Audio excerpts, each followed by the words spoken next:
With 16 Grammy Awards under his belt, Canadian musician David Foster is a force to be reckoned with.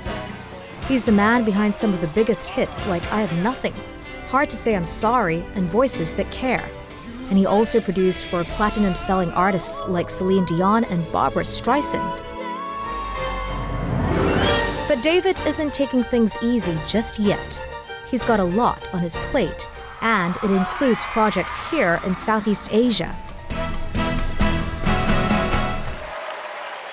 David Foster and Friends, I think that really propelled you, to stardom here in Asia. It was so popular, David Foster and Friends. Are you going to do more of these series in Southeast Asia?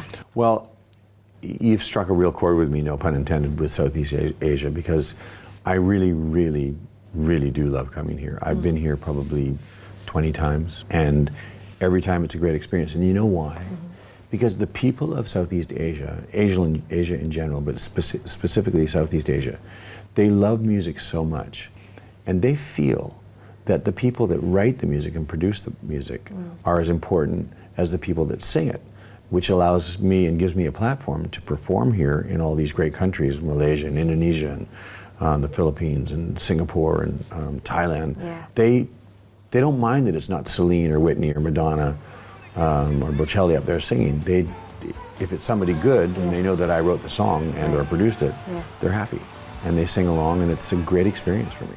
I just want to delve a little bit deeper into your involvement in Southeast Asia, because you've recently been nominated or appointed the Global Brand Ambassador for AirAsia, and you're involved in this thing called AirAsia Dreams Come True with Spotify campaign.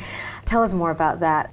Most people know Tony Fernandez, this amazing man who was my friend back when he worked in the record business, and he broke a lot of my records, worked on a lot of my records in the 90s, and he's such a dear friend. And so when the opportunity arose for me to be the ambassador for this airline, which started with 2 planes when he bought it, now they have 200 planes with another 200 coming and 21,000 employees now.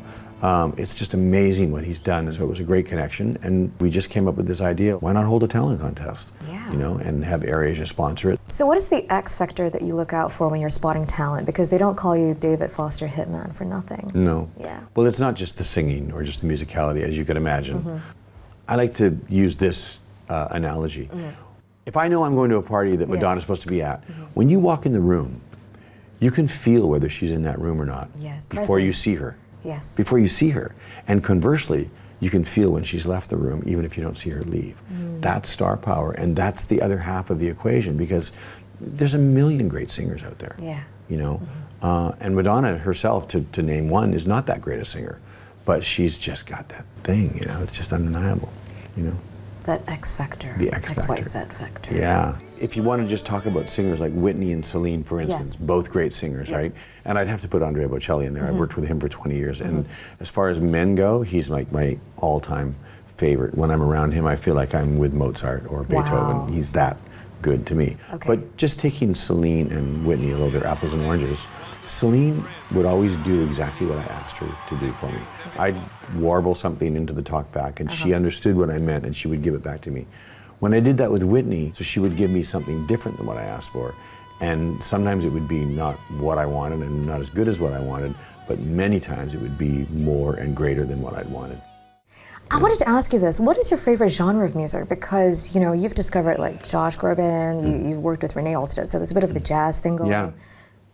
I don't listen to music much, and I don't say that to be like a jerk, like, I don't, but I just don't. I listen to talk radio mostly when I'm in the car, And my favorite is jazz. I mean, like hardcore, old school, Bill Evans, Oscar Peterson, Chick Corea, Keith Jarrett, all the great piano players that I grew up trying to play like, but I was never good enough to be like them.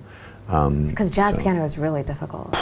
It's way beyond my skill set, but I love listening to it, and I still sometimes hunt for a little jazz bar. And I miss that too. Before I let you go, what is your life's motto? My mother always told me, and I live by this, that one door closes and another one opens, and I truly have lived my life by that. Another one that Paul Anka taught me is good is the enemy of great. So for somebody like me, I'm not going to lie, I have 16 Grammys, so I know I'm good, right? But to be great is really difficult, but that's what I try to do every day.